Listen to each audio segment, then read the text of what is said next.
Hello, ladies and gentlemen. Today, I want to talk about something that can change the way you connect with people and influence those around you. We're going to explore the art of social attraction, how to draw people to you. It's a fascinating subject, and by the end of our time together, I hope you'll walk away with new insights and practical tools to enhance your interactions. Now, why is social attraction so important? Think about it.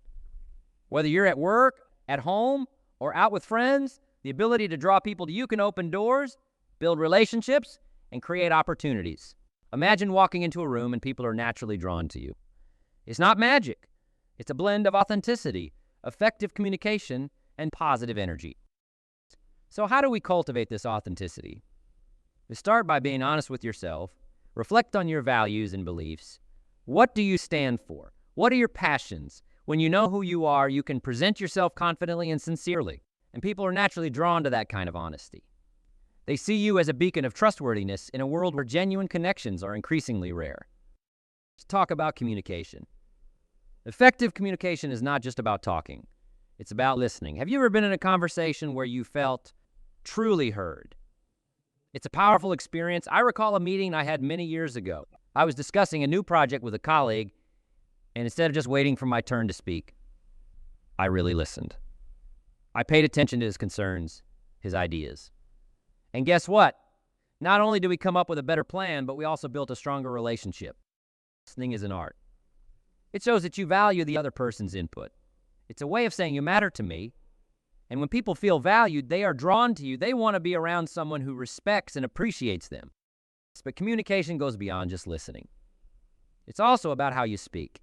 Clarity is key. Speak with confidence and simplicity. Avoid jargon and complicated language. The goal is to be understood, not to impress. When you communicate clearly, you build trust. People know that when you speak, they will get the message without needing a dictionary. Now let's add one more ingredient to this mix. Positive energy. Have you ever noticed how some people light up a room just by walking in? They bring a sense of enthusiasm and positivity that is contagious. Positive energy is like a magnet. It attracts people because everyone wants to feel good. So, how do you cultivate positive energy? Start with gratitude. Be thankful for what you have. A thankful heart creates a joyful spirit. Focus on the good in every situation. Even when things are tough, look for the silver lining. This doesn't mean ignoring problems, but rather approaching them with a hopeful mindset. Another way to boost your positive energy is to take care of yourself, exercise, eat well, and get enough sleep. When you feel good physically, it's easier to radiate positive energy. And don't forget to smile. A simple smile can brighten someone's day and make you more approachable. So let's put it all together. We draw people to you. You focus on being authentic. Be genuine in your interactions. Listen more than you speak and communicate with clarity. And always bring a positive energy that makes people feel good. These are the keys to social attraction. Remember, the art of social attraction is not about changing who you are, but about becoming the best version of yourself.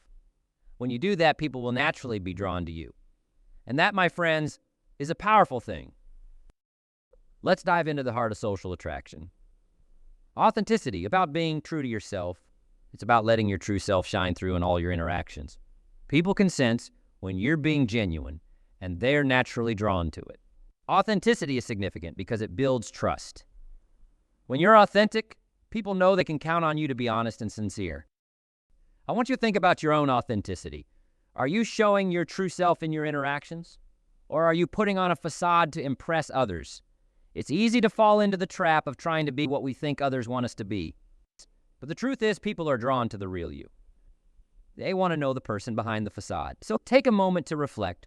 What are your true values, beliefs, and passions? How can you let those shine through in your daily interactions? Now, let's talk about practical ways to cultivate authenticity. First, be honest with yourself. Acknowledge your strengths and weaknesses. Nobody is perfect, and trying to pretend you are only builds walls between you and others. Share your true thoughts and feelings. When you communicate honestly, people appreciate your transparency. Second, align your actions with your words. If you say you're going to do something, do it. Consistency builds trust. Third, be vulnerable. It's okay to admit when you don't know something or when you've made a mistake. People respect humility and openness. Let's turn our attention to something that can transform every interaction you have. Positive energy and attitude. You see how we feel, and the energy we project significantly influence our social dynamics? When you walk into a room, your attitude and energy precede you. They set the tone for your interactions and can either draw people to you or push them away. Think about it. Have you ever been around someone who just exudes negativity? It's draining, isn't it? On the other hand, positive energy is uplifting and magnetic. It makes people want to be around you. I remember a time when my positive attitude made all the difference. I was facing a challenging business situation. Sales were down and the team morale was sinking. It was easy to feel discouraged, but I knew that my attitude would set the tone for the entire team. So I made a conscious decision to stay positive. I started every meeting with a smile, shared stories of past successes, and focused on solutions rather than problems. Slowly but surely, the energy in the team shifted. People started to believe in themselves again, and the sales numbers began to improve. That experience taught me a powerful lesson. Positive energy can turn things around even in the toughest situations. So how do we maintain a positive attitude? We first focus on gratitude. When you appreciate what you have, it's hard to feel negative. Start each day by thinking of a few things you're grateful for. It could be as simple as the sunshine or a warm cup of coffee. Second, surround yourself with positive influences. You spend time with people who uplift and inspire you. Read books, listen to music, and watch shows that make you feel good. Third, take care of your body. Exercise, eat well, and get enough rest. When you feel good physically, it's easier to maintain a positive mindset. Lastly, practice positive self-talk. Be your own biggest cheerleader. Replace negative thoughts with encouraging ones. Now let's talk about the ripple effect of positivity. When you bring positive energy into your interactions, it doesn't just benefit you. It affects everyone around you. Your positive attitude can inspire others to be more optimistic and enthusiastic. It creates a supportive environment where people feel valued and motivated. Imagine the impact you can have on your family, friends, and colleagues simply by maintaining a positive outlook. Moving on, trust and rapport are the foundations of any strong social relationship. Without trust, there can be no meaningful connection. Trust is what allows people to feel safe and open up to you. It's essential for building lasting relationships. But how do you build trust quickly? One of the best ways is through consistency. Do what you say you will do. Be reliable. When people see that you keep your promises, they begin to trust you. Let's talk about something that speaks louder than words.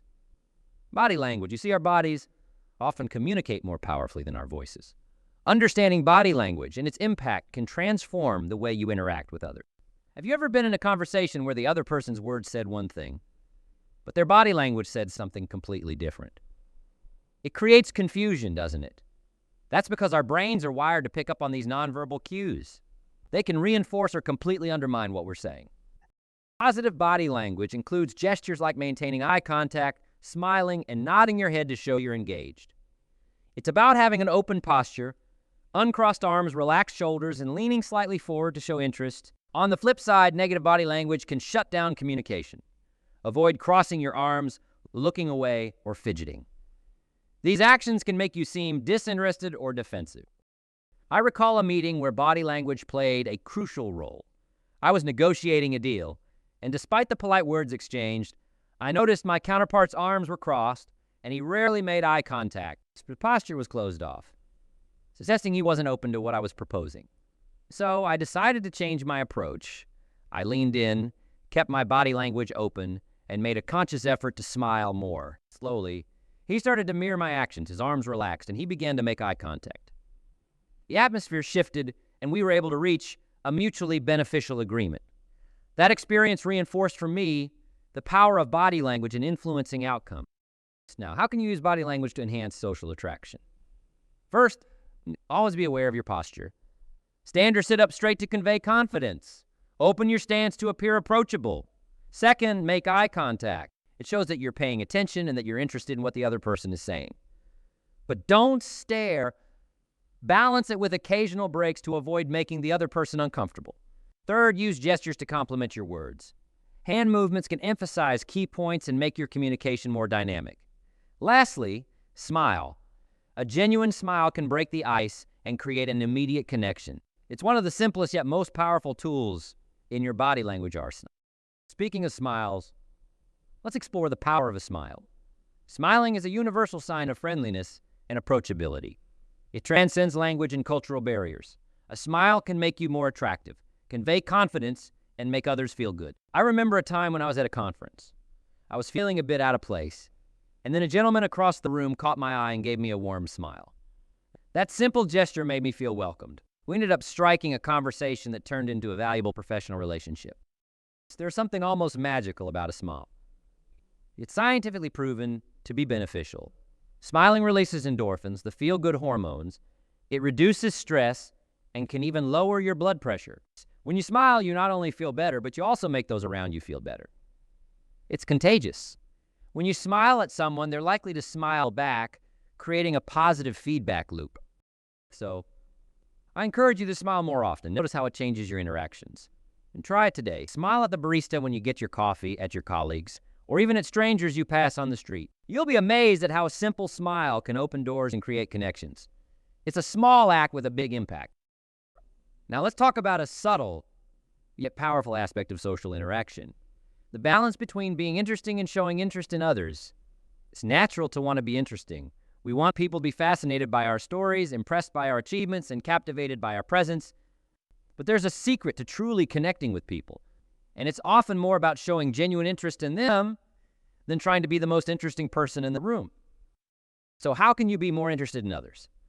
Start with active listening. When someone is speaking, give them your full attention. Nod, make eye contact, and respond appropriately. This shows that you value what they're saying. Ask open-ended questions that encourage them to share more about themselves. Questions like, what inspired you to get into your field? Or what challenges have you faced recently? Show that you're genuinely interested in their experiences. Remember details from your conversations and bring them up later. This demonstrates that you were truly listening and that you care about what they shared. The benefits of showing genuine interest are profound. People feel valued and respected, which builds trust and rapport. They are more likely to open up, share their true thoughts and feelings, and build a deeper connection with you. This approach fosters meaningful relationships rather than superficial ones. It's about creating a network of real connections that can support and enrich your life, both personally and professionally. To the amgradabile spree near your mirror. Quality over quantity in today's fast-paced world. It's easy to fall into the trap of collecting as many contacts as possible, thinking that a larger network will bring more opportunities, but the truth is, the depth of your connections matters far more than the number of people you know. I remember a time when I was expanding my business. I attended numerous events, collected stacks of business cards, and added countless connections on social media. But it wasn't until I started focusing on meaningful interactions that I saw real results. There was one particular conference where I met a few individuals who shared similar values and goals. Instead of trying to meet everyone, I spent quality time with these few people, getting to know them well. Over time, these relationships turned into valuable partnerships that significantly contributed to my business growth. So how can you focus on quality over quantity in networking? First, be selective about where you spend your time. Choose events and gatherings where you're likely to meet like-minded individuals. When you meet someone, take the time to get to know them. Don't rush to collect their contact information, and move on instead. Engage in meaningful conversations. Follow up after your initial meeting with a personal note or a message. Show that you're interested in building a real connection, not just adding another contact to your list. Effective networking is about building trust and rapport. Be reliable and consistent in your interactions. If you say you'll follow up or provide information, do it promptly. Offer value in your relationships. Share resources, provide support, and be there for others when they need you. This creates a foundation of trust and mutual respect. Being interested in others can often be more impactful than trying to be interesting. Show genuine interest, listen actively, and ask thoughtful questions. In networking, focus on the quality of your connections rather than the quantity. Build meaningful relationships based on trust and mutual respect.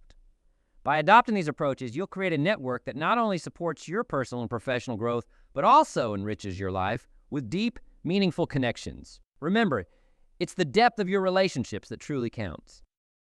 Let's address something many of us experience, but often shy away from talking about. Social anxiety. We all have fears when it comes to social interactions. The fear of being judged, of saying the wrong thing, or of simply not fitting in. These fears can hold us back from building meaningful connections and enjoying social experiences. I remember when I first started speaking in front of large audiences. The thought of standing up and talking to so many people was intimidating. My heart would race, my palms would sweat, and I would second-guess every word I planned to say. It felt like all eyes were on me, waiting for me to make a mistake. But I knew that overcoming this anxiety was crucial for my growth. So how can we manage and reduce social anxiety? Here are some practical strategies. First, preparation is key. If large groups make you anxious, begin with smaller gatherings. Build your confidence gradually. Third, focus on the other person. Shifting your focus from yourself to the person you're interacting with can reduce anxiety. Be genuinely interested in them and what they have to say. Another helpful technique is to visualize success. Before a social event, take a moment to visualize yourself engaging confidently and positively. See yourself smiling, speaking clearly, and enjoying the interaction. This positive imagery can boost your confidence and reduce anxiety. Also, practice relaxation techniques. Deep breathing, meditation, and mindfulness can help calm your nerves. Take a few deep breaths before entering a social situation to center yourself.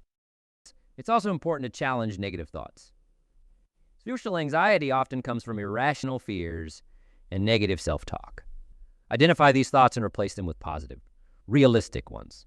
Instead of thinking everyone will judge me, remind yourself people are here to enjoy the event, just like I am. Lastly, seek support. Talking about your anxiety with a trusted friend or a professional can provide relief and practical advice. Let's recap the key points we've covered. We talk about the importance of authenticity, effective communication, positive energy, body language, and the power of a smile. We've also explored how being genuinely interested in others can build strong connections, and why quality in networking is more important than quantity. And finally, we've discussed practical strategies for overcoming social anxiety. Improving your social skills is a continuous process. It requires dedication and a willingness to step out of your comfort zone, but the rewards are immense. Better relationships, more opportunities, and a richer, more fulfilling life. I encourage you to take action. Start applying these principles in your daily interactions.